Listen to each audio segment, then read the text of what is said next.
August 29, 2020, a hot Saturday in Las Vegas. Lesly Palacio, 22, was living one of the best moments of her life. She had just been accepted into nursing school. The future looked promising. That night, she decided to go out with Erick Rangel-Ibarra. Erick was no stranger. He had been a family friend for years. For the Palacios, knowing that Lesly was with him meant that she was safe. They went out for a night in Las Vegas, an ordinary night among friends. Or at least it should have been. Las Vegas security cameras, which covered virtually every corner of the city, began documenting Lesly and Erick's night. First, they were seen at a casino. The footage shows the two chatting, seemingly relaxed.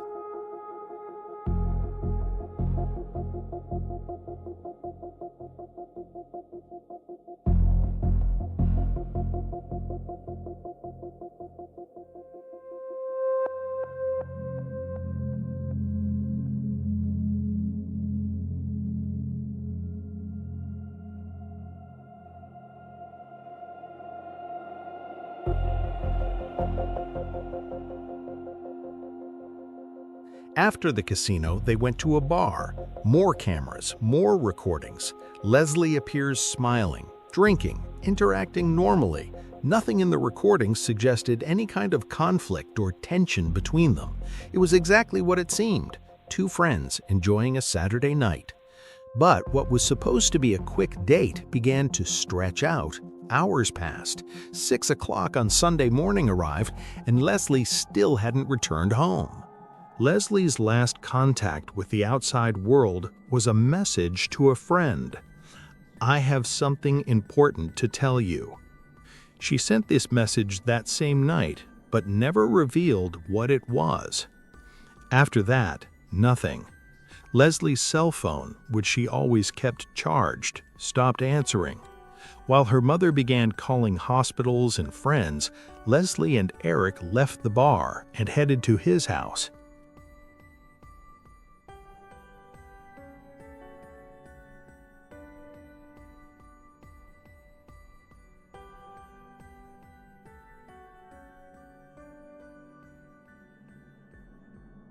The city's cameras captured their car driving down the road.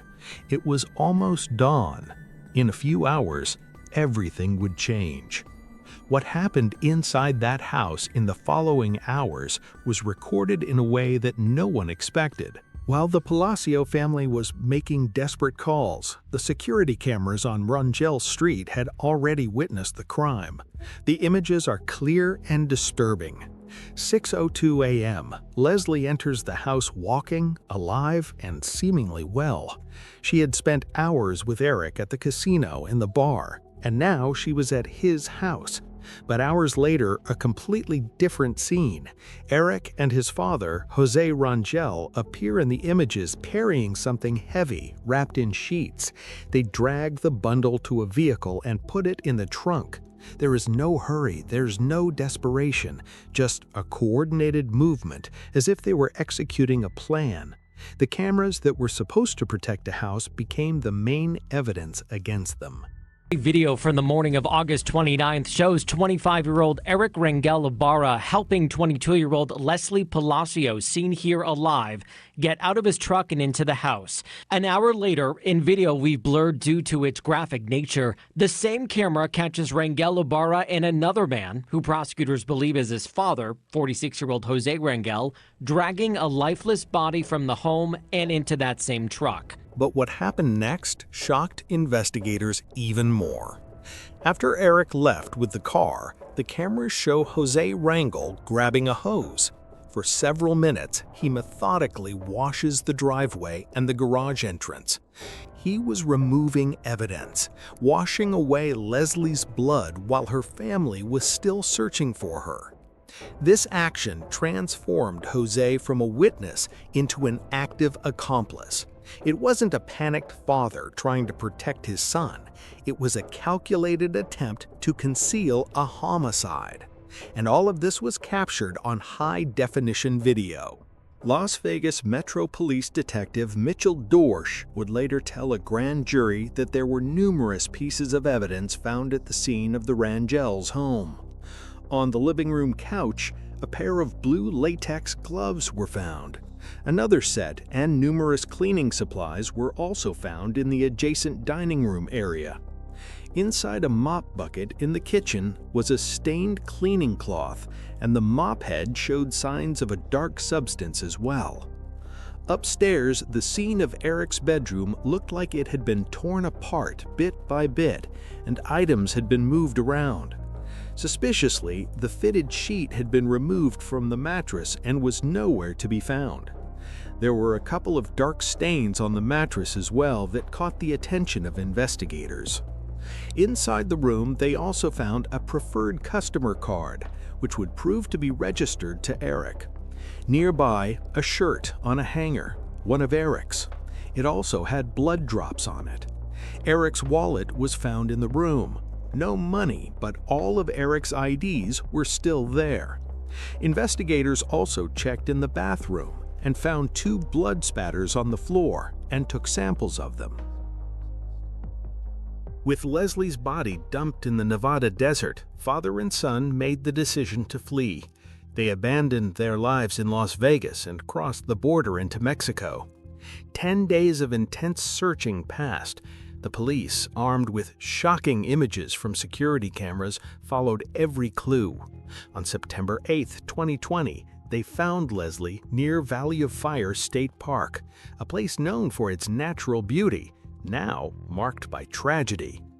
The extreme desert heat had hampered the forensic work, but the cause of death was clear: homicide.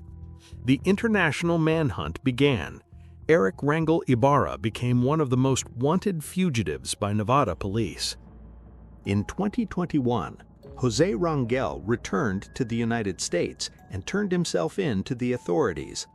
Lesly's family would finally see some form of justice, or so they thought. We do feel like the system did fail us in a way, although we do know they can't do anything then give him more than 2 years. It's still not really justice for us. Jose was convicted as an accomplice after the fact, specifically for obstruction of justice and concealment of evidence. His sentence was considered lenient by many. He served only a few months in prison before being released. For Lesly's mother, this was a second pain. The man who had washed away her daughter's blood was free, while the main culprit remained a fugitive in Mexico. Erick Rangel-Ibarra spent almost 4 years living in hiding, while the Palacio family publicly pleaded for justice. July 2024, after years of joint work between the FBI, Mexican authorities, and tireless pressure from Lesly's family, Erick was located and captured in Mexico. But the legal bureaucracy was only beginning. Months of extradition proceedings followed. It wasn't until early 2025 that Erick was finally brought back to the United States. In August 2025, news cameras captured the image the Palacio family had waited for almost 5 years. Erick Rangel-Ibarra, handcuffed, wearing a prison uniform, being escorted to a Las Vegas courthouse. There was no more desert to hide in. There was no more border to cross. During the preliminary hearings, the prosecution presented the case. The evidence was overwhelming. First, the security camera footage from the casino and the bar, showing Lesly and Erick throughout the night. In the images, Lesly was visibly well, smiling and interacting normally. Nothing indicated any problem. Second, the security camera video from the Rangels' house, showing Lesly's body being removed hours after she entered. Third, the tracking of Erick's cell phone, which coincided exactly with the location where the body was found. Finally, the images of Jose Rangel washing the crime scene minutes after the body was disposed of. Erick's defense tried to argue the absence of premeditation, claiming that the death was accidental. But the sequence of actions captured on video told a different story. The careful removal of the body, the coordinated cleanup, the immediate escape to another country. One of the most impactful moments of the trial was a testimony of Lesly's mother. Sitting just a few feet from the man she considered part of the family, she described 5 years of anguish, 5 years without answers, 5 years imagining her daughter's last moments. She spoke of the pain of knowing that Lesly was left in the desert heat while Erick lived his life freely in Mexico.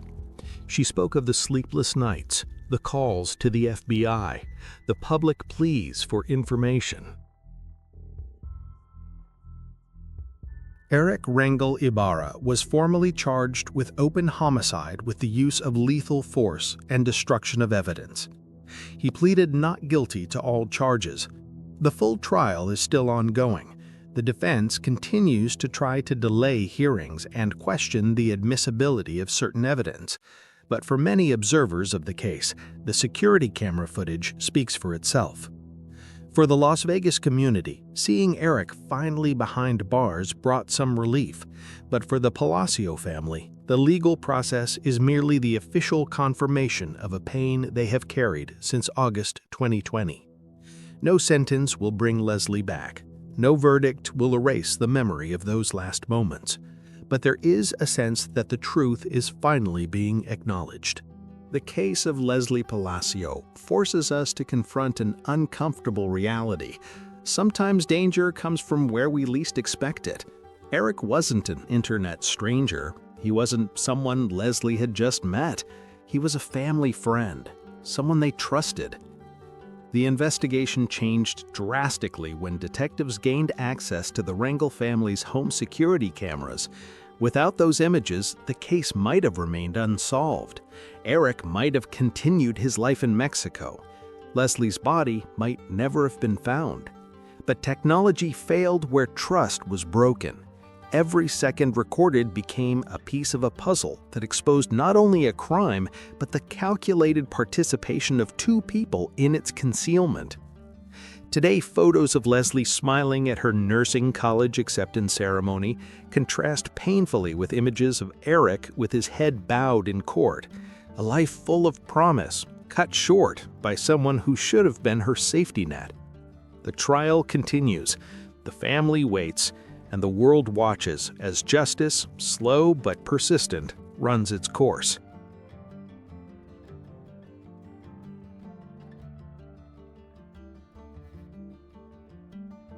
If you're watching this video, you've probably heard about cases where technology helped solve crimes.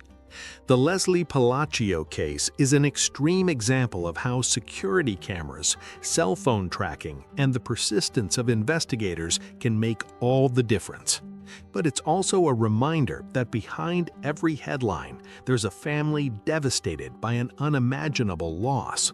Lesly's mother never gave up. She gave interviews, pressured authorities, and kept the case alive in the public memory.